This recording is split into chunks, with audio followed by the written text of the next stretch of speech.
Robert Moody is the new music director of the Baltimore Chamber Orchestra. His first concert is going to be October 6th. This is a great opportunity to welcome you to Baltimore. What a pleasure, and I'm so glad you got the job. You were my fave, actually. Thank you for having me, and thanks much for that last sentence you said. I appreciate that very It's much. totally true. I'm not saying that just because you're here. So you have put together a lovely first season. Well, it feels really good, and this all happened pretty quickly. The search for the new music director of BCO just completed back in May. I was the final candidate. We decided to, get married in June, and all in the time before we even announced publicly my appointment, we were spending 3 pretty furious weeks putting together a season. The administration at the Chamber Orchestra had already identified 5 really phenomenal soloists for each of our concerts throughout the course of the year. So my job was to find great, typically opening works for the concert, and then a larger, I guess more substantive second half work or something like that. I looked very carefully at what BCO had done over the past 20 years, and I tried to use that information to make sure I didn't repeat works that had been done too recently, and also add a bit of my own personality to the mix. So I hope people will see. I've been told that I have a bit of a reputation for out of the box programming, and you definitely are going to catch that in some of the concerts we have coming up.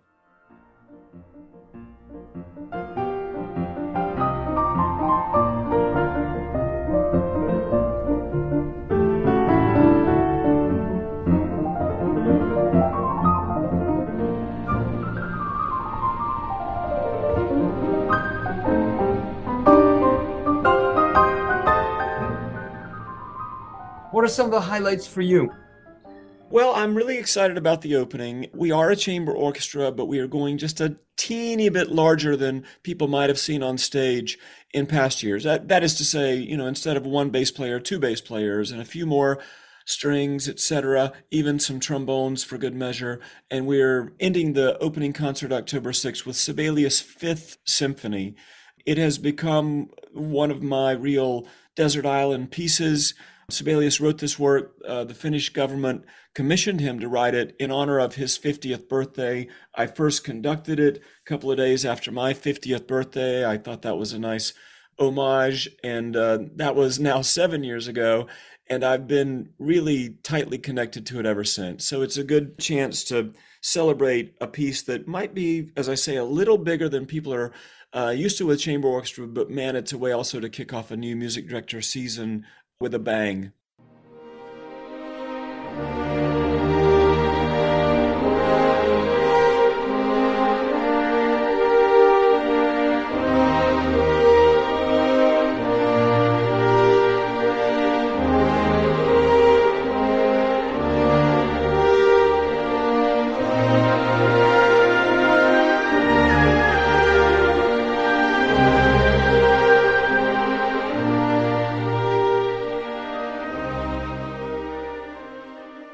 The idea that you would have Beethoven's Eroica and music by Frank Zappa on the same season, I think is great, especially since Frank Zappa is from Baltimore.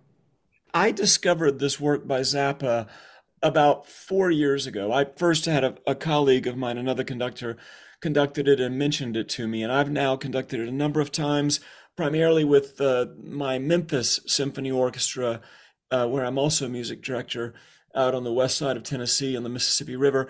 It is really a phenomenal piece. You think of Frank Zappa, you think of the great music from, the 1970s, probably primarily, and people forget that he was a really, really fine composer. So how many times do I get to write something like Dog Breath Variations or G-Spot Tornado on a program along with, a mammoth work like Beethoven Third. So I can tell you, for people who will hopefully be coming to the concert, very wonderfully and oddly, the music complements each other beautifully.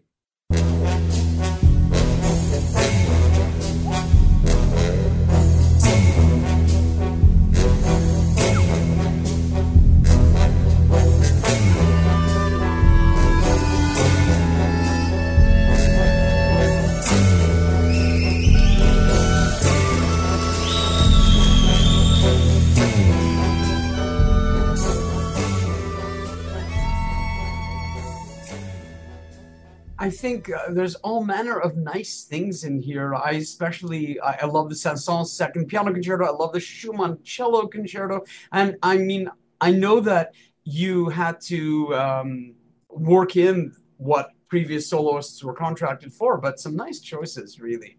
And everyone is playing what they had originally planned to play, with a couple of small exceptions. When Rob Patterson comes in November, he and I did actually get a chance to talk, and we chose the John Adams Gnarly Buttons. It's another wonderful piece that, if folks don't know it, it actually is John Adams making a bit of an homage to his father's love of big band music. I think it's pretty great to take a piece that some people may not know, and it really does blend sort of John Adams' 20th century writing with big band music in a really wonderful way.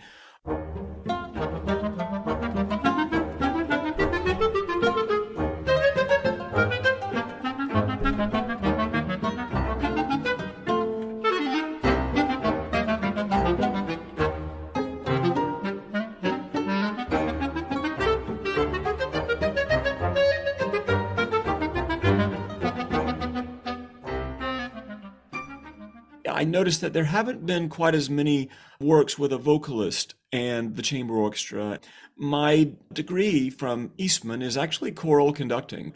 I started out as a voice and cello double major, and I wanted to be, Robert Shaw at that point in my life. Because of that, I've done a lot of opera, worked with a lot of tremendous singers. Troy Cook is one of the finest baritone singing in the world today. Many, many roles at Covent Garden and the Met and Washington National Opera and Chicago Lyric Opera and on and on. And we'll be doing the Mahler Songs of a Wayfarer, so we get a chance to finally find one work by Mahler that's actually scored small enough for a chamber orchestra, and I think that's going to be a really exciting experience for us.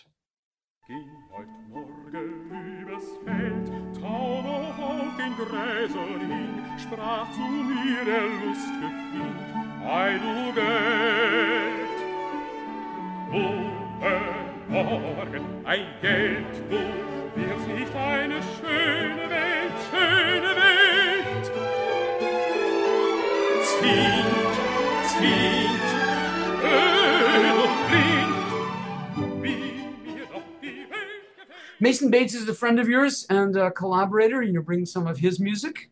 Mason is a very close friend of mine, I'm very proud to say. I commissioned the first 3 works he ever wrote for orchestra. And if people don't know the name, Mason Bates is now a multiple Grammy winner. His brand new opera is premiering at the Metropolitan Opera this fall. He's been championed by Riccardo Muti and Leonard Slatkin and Yannick Neguet-Séguin and on and on. He wrote a stellar work for the San Francisco Symphony and Michael Tilson Thomas called Auditorium, and it is 4-chamber orchestra, and it uses electronica. That's a sort of a hallmark of Mason's, a calling card, I guess I should say. And in this case, the idea is that a modern chamber orchestra is sitting on stage, and just as they start to tune, they are haunted by a chamber orchestra from the Baroque era. It really is a wonderful, I think everyone will have a great grin on their face as they hear this piece and just be fascinated by how he interlaces Baroque music, electronic music, and a live chamber orchestra.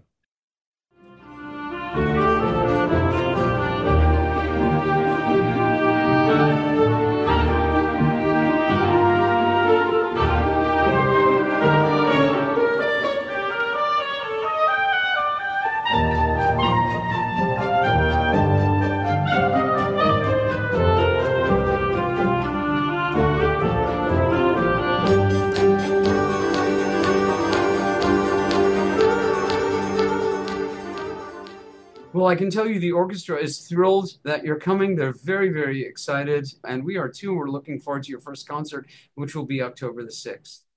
It's coming up so close now. We are putting the final touches on preparation for our rehearsals and opening concert, and sure hope everyone comes up to Goucher College to check us out. And if people have not been to hear the BCO before, know that this is an incredibly fine chamber orchestra, top professional players in the Baltimore and DC area, and they play with just incredible phrasing, incredible musicality, and I feel like this is going to be the beginning of a great, great journey for me and all of us. Robert Moody, thanks very much. Thank you.